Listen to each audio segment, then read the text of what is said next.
अस्सलाम वालेकुम एवरीवन, मेरा नाम इंजीनियर जमील खान तरी है। नाज़रीन, आज हम डिस्कस करने लगे हैं साइकोलॉजिकल प्रॉब्लम्स जो हमारी सोसाइटी में डे बाय डे बढ़ रहे हैं, उसके क्या फंडामेंटल कॉजेज़ हैं, नंबर 1। नंबर 2, हम इसी के बाद कॉजेज़ के बाद नेक्स्ट हमारा स्टेप होगा कि उसके क्या सॉल्यूशंस हैं जिसको हम एड्रेस कर सकते हैं। याद रखिएगा, ये चीज़ कॉमन इतनी हो रही है कि शायद इंसानी हिस्ट्री में इससे पहले इतनी कम एज के लोगों को या स्टूडेंट्स को या इवन चिल्ड्रन को साइकोलॉजिकल प्रॉब्लम्स नहीं होते थे जो कि अब देखने को मिल रहे हैं। ये वो टाइम है जिसमें 21st सेंचुरी का ये अभी बिगिनिंग है और जिसमें द यंगेस्ट जनरेशन जो है, द यंग जनरेशन जिसको हम कहें, वो ज़्यादा साइकोलॉजिकली डिस्टर्ब है as compare to the older one. अच्छा, इसके अंदर बहुत सारे फैक्टर्स हैं जिसको हम हाईलाइट कर सकते हैं। उनमें से मोस्ट इम्पॉर्टेंट फैक्टर्स में से एक फैक्टर ये है कि इंसान का जेनेटिकली बाय नेचर जो है उसके जीन्स में ही इस तरह के जर्म्स पाए जाते हैं जो कि साइकोलॉजिकली डिस्टर्ब कर देते हैं, मेंटली प्रॉब्लम का शिकार कर देते हैं, मेंटली स्ट्रेस वो ह्यूमन बीइंग रहता है। एक तो ये फंडामेंटल जर्नल देखा गया, बट इसके साथ साथ बायोलॉजिकल इम्बैलेंसेस भी होती हैं, जैसा कि chemical imbalances in our mind के अंदर हमारी केमिकल इम्बैलेंसेस जनरेट होती हैं और वो chemical imbalances is another cause of psychological distortion या in other words mental stress की वजह बनती हैं। द मोस्ट इम्पॉर्टेंट वन जिसको हम सबसे ज़्यादा हाईलाइट या सबसे ज़्यादा अंडरस्टैंड कर सकते हैं, दैट इज़ स्ट्रेस। हमारी सोसाइटी के अंदर डे बाय डे स्ट्रेस बढ़ती चली जा रही है और इस स्ट्रेस के बढ़ने से एंग्जाइटी जैसे एलिमेंट्स बहुत तेज़ी से प्रमोट हो रहे हैं। अगर आप थोड़ा सा एनालाइज करें हर एक इंसान अपनी लाइफ को, तो आप एनालाइज करेंगे कि आज से लेट्स सपोज 20 साल पहले जितने इंसान थे या हैं या उस टाइम के जो टाइम में थे, वो लोग मोबाइल फ़ोन्स, स्मार्ट टेक्नोलॉजीज़ और इस तरह के इक्विपमेंट से दूर रहते थे। इतना उनको टाइम स्पेंड नहीं करते थे जितना कि आज एक इंसान, एक कॉमन चाइल्ड जो है वो टाइम स्पेंड कर रहा है। आप ये देखें कि एक घर के अंदर न्यूबॉर्न बेबी आता है, उसके एग्जैक्ट 2 साल बाद या साल बाद उसके हैंड में मोबाइल दे दिया जाता है in the form of cartoons. उसको टीवी लगा कर दे दिया जाता है ताकि माँ बाप अपनी इंटेंशन जो हैं वो दूसरी साइड पर दे सकें और वो बच्चा डिस्टर्ब करने से रोकने के लिए या even for the sake of engagement के लिए उसको हम स्मार्ट टेक्नोलॉजीज़ की तरफ मूव कर देते हैं। अब आप खुद सोचें, हम लोग खुद डे फर्स्ट से जब उसको टेक्नोलॉजीज़ के साथ इंगेज कर रहे हैं, तो how is it possible that वो आगे जाकर उस चीज़ से दूर होगा? वो ऑटोमेटिकली उसके साथ इंगेज ज़्यादा बढ़ेगा और उसकी इस इंगेजमेंट से याद रखिएगा सोशलाइजेशन के एलिमेंट्स मीन्स लोगों के साथ बैठना, गपशप लगाना, लोगों को अंडरस्टैंड करना, प्रॉब्लम्स को डायग्नोज करना, डिस्कस करना, ये चीज़ें कम होती चली जा रही हैं, जिसकी वजह से सोशलाइजेशन के एलिमेंट्स हमें कम नज़र आते हैं। और यही वजह है कि जब स्ट्रेस जैसा एलिमेंट आता है, स्ट्रेस से हम क्या कहते हैं, स्ट्रेस से मुराद ये है कि कोई भी ऐसी एक्टिविटी, ऐसी बात, ऐसे काम जिससे आपके ऊपर अंडर प्रेशर हो। याद रखिएगा, स्ट्रेस 2 किस्म की, एक पॉजिटिव स्ट्रेस है, एक नेगेटिव स्ट्रेस है। पॉजिटिव स्ट्रेस वो होती है जो शॉर्ट टाइम पीरियड के लिए हो। फॉर एग्जांपल, आपको पेपर्स की एक टेंशन होती है, दैट इज़ अनदर स्ट्रेस।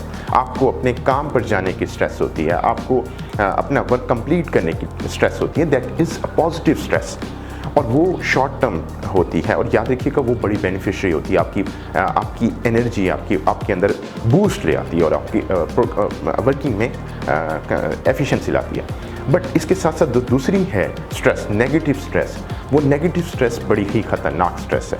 वो स्ट्रेस किसी भी फॉर्मेट में हो सकती है, वो आपके रिलेशनशिप के फॉर्मेट में हो सकती है, वो आपके साइकोलॉजिकल प्रॉब्लम्स की वजह से हो सकती है, वही आपके फाइनेंशियल इश्यूज़ की वजह से हो सकती है, वही आपके डिफरेंट किस्म के प्रॉस्पेक्ट से हो सकती है। किसी के बात करने से हो सकती है, किसी के पोस्ट से हो सकती है इवन।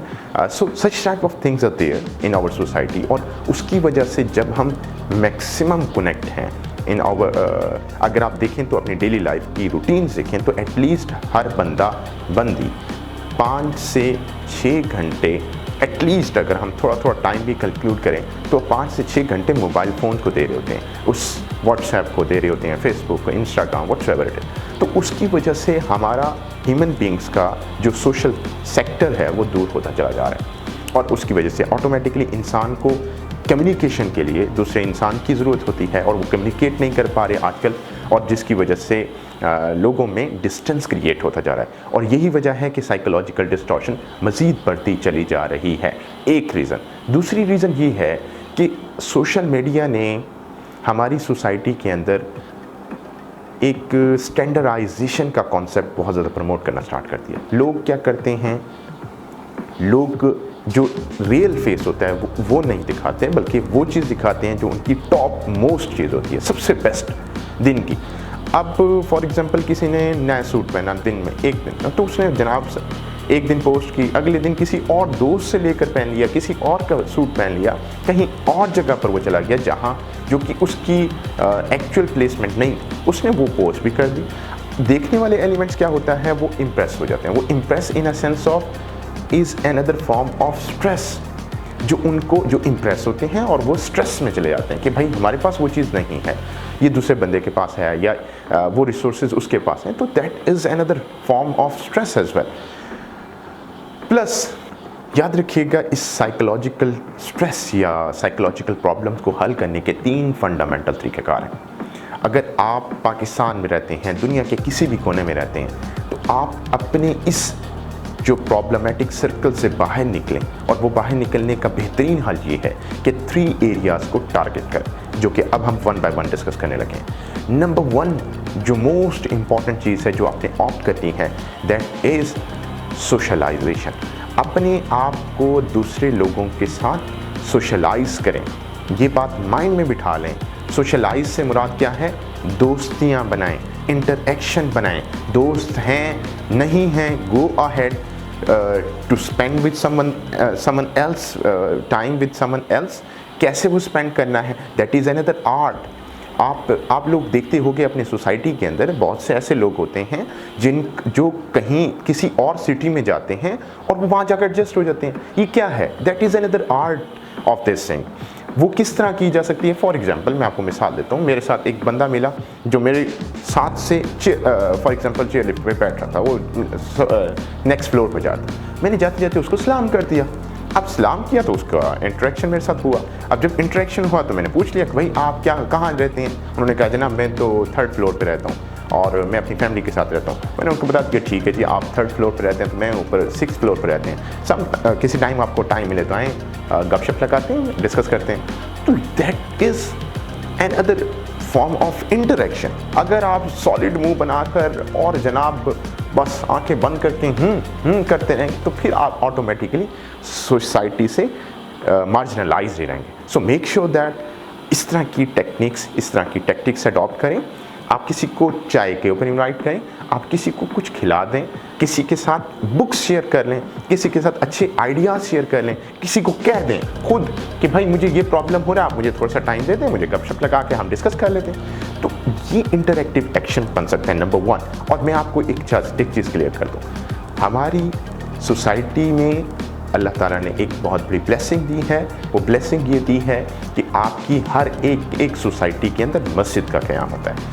आप लोग अगर सोशलाइज्ड होना चाहते हो अपने एरिया में, तो याद रखिएगा आज से नमाज़ पढ़ना स्टार्ट कर दें। जब आप नमाज के लिए मस्जिद जाते हैं ना, तो याद रखिएगा आपके इर्द गिर्द जो नमाज़ पढ़ने जा रहे होते हैं, आपके साथ आपकी इंटरेक्शन उनके साथ होना स्टार्ट हो जाती है। नमाज़ पढ़ते हैं, गपशप लगाते हैं, पहले दिन नहीं लगा, दूसरे दिन नहीं लगा, तीसरे दिन ऑटोमेटिकली गपशप लगना स्टार्ट हो जाता है। So that is another way to socialize yourself. Number 2 is that to come out of that circle. Mean जिस सोसाइटी या जिस फैमिली के अंदर या जिस जगह पर आप रह रहे हैं, अगर वहाँ आपको सोशल स्ट्रेस फील हो रही है, कम out of it. Come out of it means अपने आप को टाइम दो। अपने आप को टाइम कैसे दो, बाहर चले जाओ, घर से बाहर चले जाओ, जाकर एक कप अकेले बैठ के चाय पी लो। आप अपने आप को फॉर एग्ज़ाम्पल इनाम दो फॉर एग्जाम्पल किस तरह इनाम देना होता है, कोई आप चॉकलेट खा लें, कुछ अपने आप को रिलैक्स करें। डीप ब्रीथिंग का कॉन्सेप्ट भी बहुत कॉमन देखा गया है कि आपको जब बहुत ज़्यादा स्ट्रेस हो तो अपने आप को रिलैक्स करें। Relax in a form of छोटी छोटी एक्टिविटीज से जस्ट डीप ब्रीथिंग करिए, ऐसा कोई बुक पढ़ने लगते हैं, that is another way to decrease the stress as well. और the third most important thing is that आप अगर सोसाइटल चैलेंजेस या प्रॉब्लम्स को एज अ बर्डन कंसीडर कर रहे हैं तो याद रखिएगा ये आपकी किलर है, ये बेसिकली इन एक्चुअली आपका किलर है। ये आपने कॉमन देखा होगा हमारी सोसाइटी के अंदर 30 साल का जी जवान मुंडा अल्लाह को प्यारा हो गया, क्यों जी हार्ट अटैक हुआ। ये हार्ट अटैक के प्रॉब्लम क्यों बढ़ रहे हैं, ये इस तरह के प्रॉब्लम इसीलिए बढ़ रहे हैं कि जब हम चैलेंजेस को ना बर्डन कंसीडर करने लग जाते हैं। याद रखो ये लाइफ का पार्ट है, गो अहेड, चलना है तो चलेंगे, लाइफ जिस तरह चल रही है वो चलना है, सिंपल इज दैट। इसको आप एज अ छोटा टारगेट समझ लो, या इसको इन अदर वर्ड्स का कहें तो हम रिडल समझ सकते हैं। छोटी सी रिडल है जिसको हमने क्रॉस करके आगे चला जाना है और ये चलेंगी, ये लाइफ के साथ साथ चलेंगे। तो मेक श्योर दैट अपनी लाइफ में वो उन लोगों से रब्ता स्टार्ट करो, अपनी लाइफ में उस सर्कल में एंट्रेंस स्टार्ट करो जिसमें लोग आपको हैप्पीनेस दें, खुशी दें, कोई खुशी वाली बात दें, खुशी वाली अल्फाज दें। सोशल मीडियाज़ को यूज़ करें बट लिमिटाइज्ड करें, इतना ज़्यादा यूज़ ना करें कि पूरा दिन बैठ रहे हैं, लिमिटाइज्ड करें। और बाकी टाइम अपने आप को दो। अपने आप से मुराद कोई बुक्स पढ़ो, कुछ मैगजीन्स पढ़ लें, कोई out of the IT work means आपकी स्मार्टफोन से बाहर निकल के कोई एक्टिविटी करो, कोई हॉबी अडॉप्ट करो, कोई प्लांटेशन करो, कोई इस तरह की एक्टिविटीज़ करेंगे, all of you will get a very positive response in that sense as well. ठीक है, तो इसके ऊपर वर्क स्टार्ट करें, अल्लाह ताला बहुत क्विकली आप लोगों को सॉल्यूशंस आप लोगों के प्रॉब्लम को हल करेगा। ठीक है, थैंक यू।